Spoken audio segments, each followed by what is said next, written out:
production of the Mississippi State University Extension Service. Today on Farm Week, a northeastern state becomes the first to require mandatory labeling of foods containing genetically modified crops. The discovery of oil and gas in southwest Mississippi has landowners and public officials interested in what's going on. Many came to a recent Mississippi State University meeting in Natchez. In southern gardening, the Calibrachoa, they produce lots of blooms and they'll grow in the ground or a container. In the markets, U.S. catfish processing is down while prices remain up as soybeans move lower over concerns about slowing demand in China. In the feature segment, Kent Winstead, the present Mississippi Forestry Association Outstanding Logger of the Year. Winstead is a fourth-generation logger, but he doesn't live in the past. His operation is modern, operates safely, and in an environmentally friendly manner.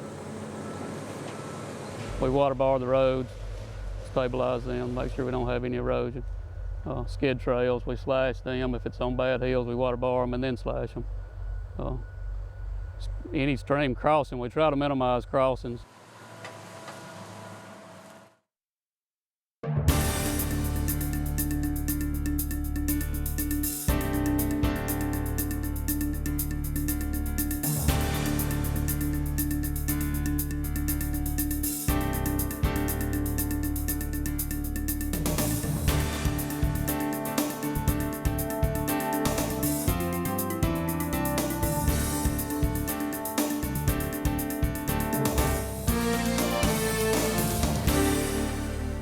Good day, everyone. I'm Artist Ford. Welcome to Farm Week. As you can see, Leighton Spann has the day off. Well, a northeastern state appears to be the first to require mandatory labels on foods containing genetically engineered ingredients. The Vermont Senate followed the state's House of Representatives and approved mandatory GMO labeling. As of our recording time, the bill was on its way to Vermont Governor Peter Shumlin for his approval. He's expected to sign it.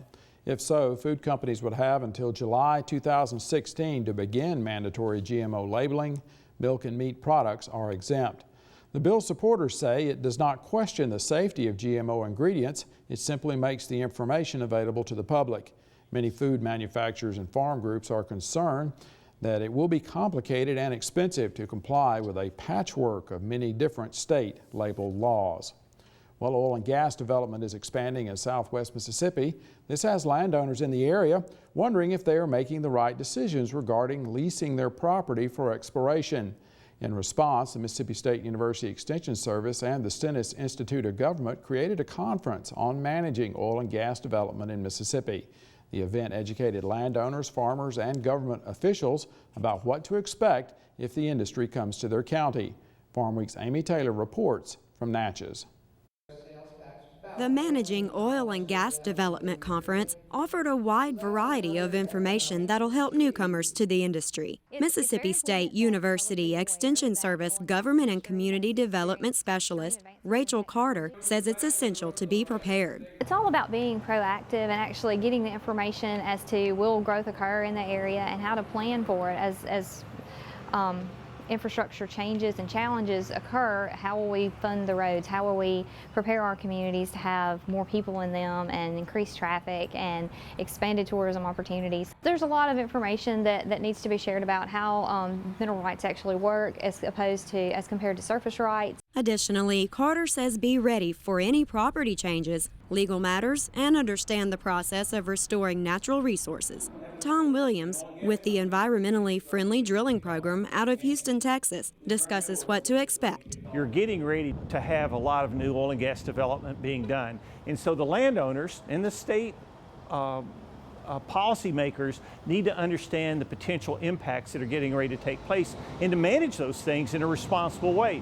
Farmers, for example, they want to do baseline testing to make sure the quality of their water, their ponds, their surface and groundwater, their air and their soil is tested before the oil and gas operations come in. And the other thing is to make sure that they have good models for developing land use agreements so that they can hold the oil and gas companies accountable for a responsible way that they drill things. Furthermore, Williams says new technology is available to ensure environmentally friendly drilling. In addition, it'll be necessary for all levels of government to sustain their responsibilities related to road maintenance, zoning, legal, and safety issues.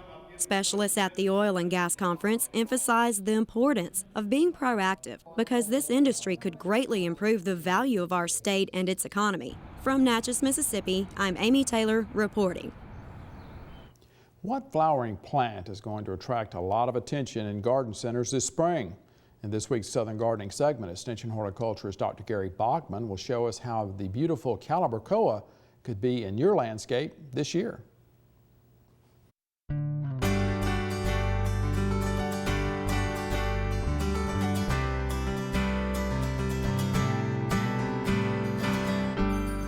One of the flowering plants that's sure to attract a lot of attention this year in the garden centers is Calibrachoa. This relative of petunia is commonly called million bells and certainly lives up to its name. Today I'm at JDS Nursery, and it's easy to see that Calibrachoa is one of those must-have landscape plants for splashes of color throughout the summer season. There are several series that offer plenty of options when it comes to color. The Noah series of flowers are beautiful with contrasting petal and center colors. Noah papaya is a bright vermilion, and Noah apricot is mellow amber with a dark eye. And I really like the Early Bird series with the clear bright colors of red, yellow, and white. Calibrachoa should be grown in the full sun where the plants will produce an incredible number of 1-inch wide funnel-shaped flowers. Though Calibrachoa really put on a floral show with literally hundreds of flowers, they are self-cleaning. I consider this an important consideration because deadheading is not required. The growth habit of Calibrachoa is suitable for the landscape, but they really excel in containers and hanging baskets. The spreading habit and trailing stems will sprawl over the container edges. And if they get a little unruly, simply prune back to keep them neat and tidy. Be sure to keep your plants watered and fed. Fertilize every other week with water-soluble fertilizer using 1 tablespoon per gallon. If you follow these 2 suggestions, the flowering will be unbelievable. This year, be sure to have Calibrachoa in your landscape and garden. With its prodigious flowering, I know you won't regret it. I'm horticulturist Gary Bachman for Southern Gardening. Of course, the Calibrachoa is related to the petunia, but both are members of the nightshade family. In the feature segment today, Kent Winstead, the present Mississippi Forestry Association Outstanding Logger of the Year. Winstead runs an operation known for safety and environmental stewardship. Time now for the markets, and Leighton Spann, as you can see, is not with us today. So, starting off, we have a new snapshot of the catfish industry. Processing is down while pond bank prices rise. Also ahead in the markets, farm gate milk prices may drop some. The run-up in feeder cattle prices may cool as cotton trade keeps an eye on old crop exports. We begin with farm-raised catfish. The latest monthly report reflects what happened in March in the U.S. Producers received an average pond bank price of $1.17 per pound for premium-sized live fish. That's an increase of 30 cents per pound from 1 year ago. Farm sales totaled 29.5 million pounds round weight. That's a drop of 6% from March of 2013. Processor sales tallied up to be just under 16 million pounds. That's a decrease of 1% from the same month a year ago. Farm gate milk prices for U.S. producers may be working lower. Analyst Naomi Bloom has been looking at the leading indicators for the dairy sector and thinks there will be some decline.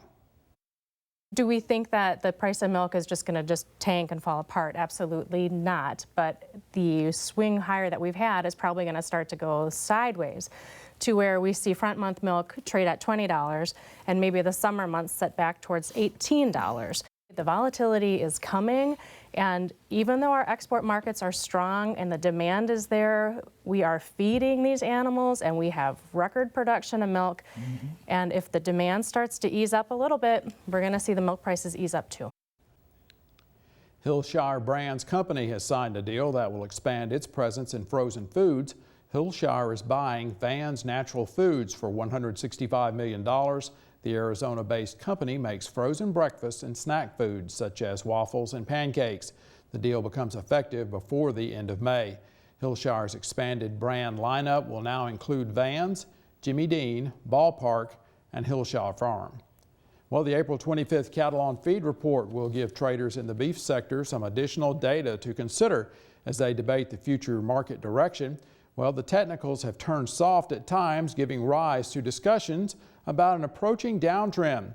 Analyst Walt Hackney is of the opinion that there is limited upside now for feeder cattle.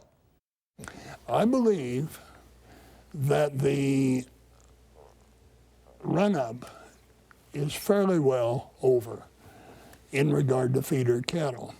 I think the emotion behind that market has fairly well run its course.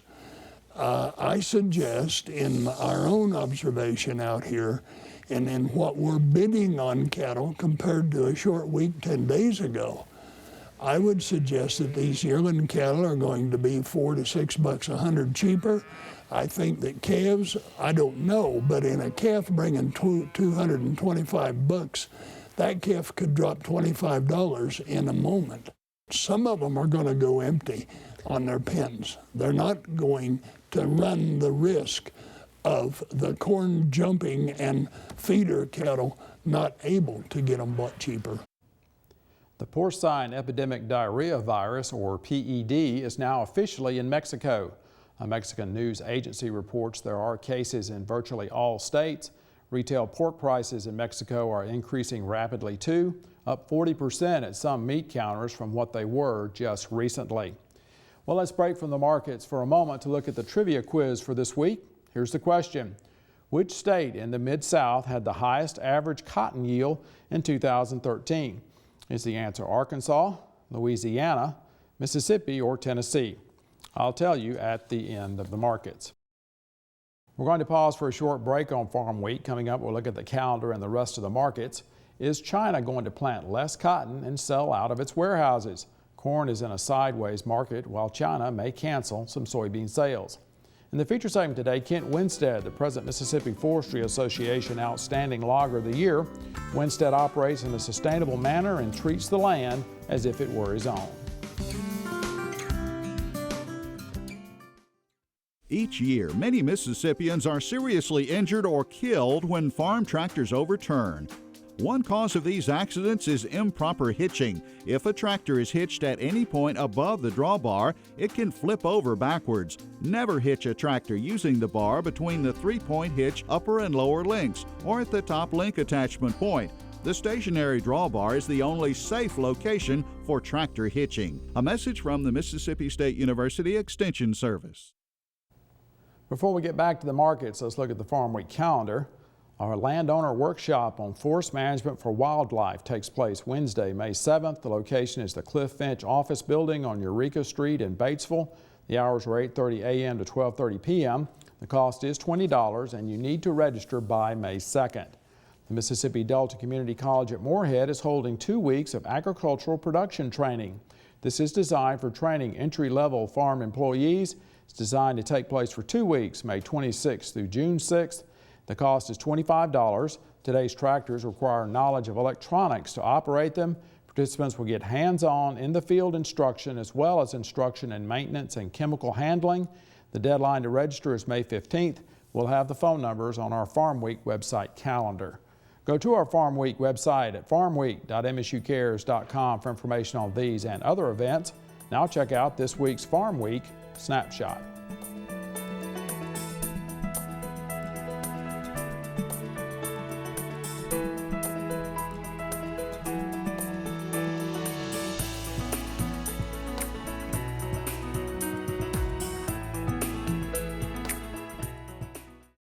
Well, we move into the row crop side of the markets now on Farm Week, beginning with cotton. The May 2014 contract was displaying the most strength at the market close on Wednesday this week. Brugler Marketing reports that May notched an impressive triple-digit gain on Hump Day. Meanwhile, Dones reports that China's cotton acreage remains a significant wild card to watch. Market bulls say that China's cotton acreage could drop 22%, while market bears doubt the drop will be much over 10%. In any event, analysts say that China could tap into its mountain of stored cotton and whittle it down by curbing imports from the U.S. and elsewhere. As for corn, analyst Don Roos says that he's disappointed in recent trade activity. He's calling corn a sideways market that's being outdone by both soybeans and wheat. The corn market since the 1st of April has just been treading water. We haven't done anything. We've just gone sideways while the soybean market has moved higher on the tight supplies. The wheat market has moved higher on the Ukrainian situation.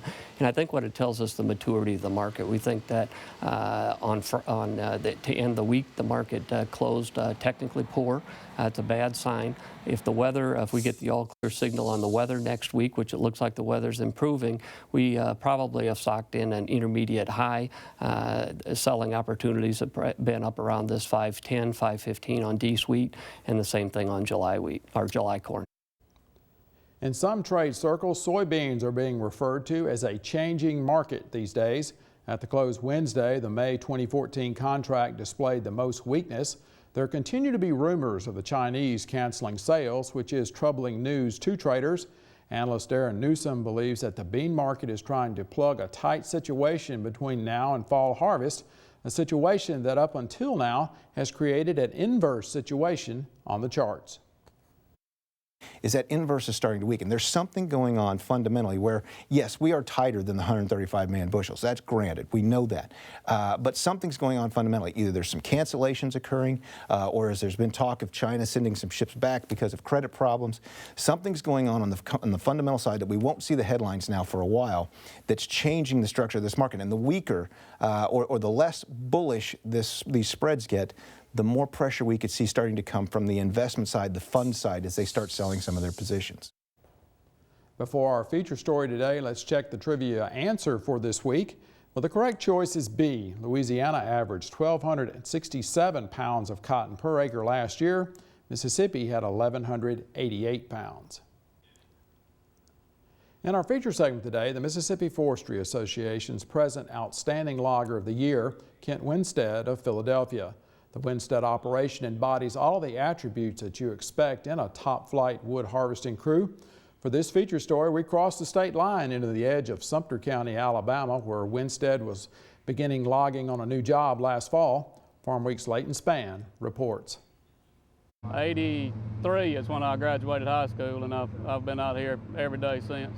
To say that logging is in Kent Winstead's blood would be an understatement. In 1978, as a teenager, he was already working part-time in the woods. That's Kent on the left in this photograph. His father, Jeff Winstead, is in the center, and Kent's brother, Terry, is on the right.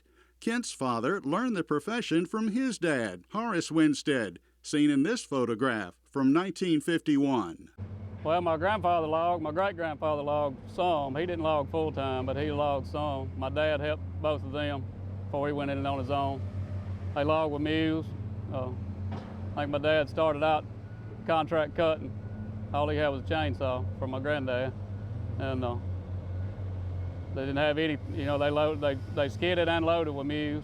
Of course, by the time I come along, they were done with that. This photograph from 1948 shows the mules on a Winstead logging site in Mississippi. The mules' names were Joe and Bailey. The boy standing closest to the log truck is Kent's uncle, Charles Winstead. The logs were going to Malpa's sawmill in Philadelphia. The man on the right in the photograph is Kent's great-grandfather, Hugh Winstead. The boy on the right is Kent's father, Jeff Winstead. Fast forward to 2013, 65 years later, and Jeff Winstead can still be found on a job site some days, helping out his son Kent whenever and however he's needed. He sold out to my brother-in-law and myself in June of 88. We stayed together till October of 90, and been on my own ever since. Today, Kent Winstead Logging has 2 harvest crews, which usually operate together, and 4 company trucks. Altogether, there are 12 employees plus another 6 contract haulers. We're on a job that Kent began in September 2013 in the edge of Alabama, east of Porterville and Kemper County, Mississippi. I'm cutting for Weyerhaeuser Company, and Weyerhaeuser bought this tract from University of South Alabama. It's a 285-acre tract. We got 4 patches on it that had never been thinned. I think they total about 70 acres of those 4 patches together. so it's a lot thicker on the ground. During the last 2 years, 70% of the company's work has been for Weyerhaeuser. Long before any of this equipment arrived to begin the clear cut, Kent Winstead was here using aerial photographs, maps, and footwork to develop a forest management plan for this job. Then, as he usually does, Kent brought out his motor grader the week before harvest work began. There were old roads here, but they were in pretty bad shape, so I got my dozer and motor grader over here a few days before the crew and started working on them and get them shaped up, ditches opened up, ruts filled up, whatever has to be done. From the very beginning of each job, Kent's management plan always emphasizes the prevention of erosion, protecting water quality, and protecting soil quality on the site. We water bar the roads, stabilize them, make sure we don't have any erosion. Skid trails, we slash them. If it's on bad hills, we water bar them and then slash them. Any stream crossing, we try to minimize crossings. This track, I'm not going to cross the stream zone at all. I'll come in from the other side to get the rest of it. Landings are placed as far from any streamside management zone as possible. Soil quality is also protected by spreading slash on the entire track for natural fertilization. Soil compaction and rutting is minimized by the use of flotation tires on the equipment. These best management practices here and on every job by Winstead Logging emphasize Kent's definition of sustainable forestry and what it means to him. Managing the forest for today's needs and the needs of future generations. Pretty much a tree today for a tree tomorrow. The first priority for Kent Winstead during all operations is the safety of his crew. The company has a business safety plan that outlines the best practices to be followed by all employees. For example, everyone on a job site, including this visiting reporter, is required to wear personal protective equipment. Also, each equipment operator and truck driver follows what's known as the all clear process when on the job. They look and make sure that anybody's on the ground, they know where they are, make sure they're out of the way. And then the last step of the process is to blow the horn before they start movement. There is also a policy about not walking within 10 feet of an operating piece of equipment, such as a feller buncher or skidder on the job site. Before anyone on the ground enters the so-called 10-foot circle around such pieces of equipment, the engine must be turned off by the operator. You know, before anybody can walk up, you have to kill the machine. Outside that 10-foot circle, you have to lower all your implements, make sure they know, but just to make sure, before you walk inside the 10-foot circle, you have to make sure they kill the engines. Around the knuckle boom loaders, the rule is no one is to be on the ground within 2 tree lengths of the operating machine. Each piece of equipment owned by Winstead Logging has a radio so that operators can communicate with each other at all times. Kent only has one crew member who is routinely on the ground on a job site. That is the trim man who goes around each departing load of wood to make sure there's nothing that will fall off on the highway. There are safety meetings each month in order for employees to receive alerts as well as reminders about best practices. The last lost time accident occurred in 2005 when a loader operator slipped off a trailer and sprained his ankle. The only other accident occurred in 1993. Winstead Logging's rolling stock includes 2 feller bunchers, each equipped with a saw head for clear cutting and thinning. There are 2 skidders, and there are 2 knuckle boom loaders, each with a delimber. As a professional logger, Kent's harvesting policy is to utilize all merchantable wood products in order to minimize waste. This includes top wood. On this particular track, we're sorting at a 14-inch butt. The larger stuff goes to Weyerhaeuser, Philadelphia, the saw logs. Go to a 6-inch top. Most of the stuff at a 6-inch top, we'll get top wood out of it, double-deck top wood. So we drop it in the slasher saw out of the delimber and cut top wood out of it and double-deck it to Columbus for pulpwood. Then anything too small for chipping saw, you got below 14 inches, anything that'll go to Millport for chipping saw down to a 4-inch top goes there, and anything that's what little bit's left below that goes to Columbus for fiber. With a strong emphasis on safety and dedication to the principles of the Sustainable Forestry Initiative, Kent Winstead Logging is a model for others in the industry to follow. In his hometown of Philadelphia, Mississippi, people are not surprised at the recognition Kent is now receiving. Kent is a fourth generation logger, and he's well respected, and has a very good work ethic. And one thing that really stands apart is one of his mottos is, if the job is worth doing, it's worth doing right the first time. And that kind of says a lot about his quality of work and the person that he is. So we're very proud of him here in Neshoba County. Not only is Kent Winstead setting a good example for others in his industry, he is sending a good message for the logging community in Mississippi and other states. I'm Leighton Spann reporting. You can watch this feature story on Kent Winstead again on our Farm Week website, Facebook page, or YouTube. That's farmweek.msucares.com. You can also catch us on Twitter at twitter.com/farmweek. Now, I've been on a lot of Vlogger of the Year shoots. First time to see a motor grader, but the motor grader's blade is more flexible, so the roads don't rut as much because you're handling the water better. It's that extra attention to detail that defines Kent Winstead. Well, we are at the end of Farm Week for this week. On our next show, see how electronic trading has changed the marketing of commodities at the exchanges. The old days of traders frantically waving their hands is giving way to clicking with a mouse. Electronic trading has made the commodity trade more interconnected and swift to change direction. In southern gardening, marigolds, they're colorful and they're edible. For the rest of the Farm Week crew, I'm Artis Ford. Thanks for watching, and we'll see you next week.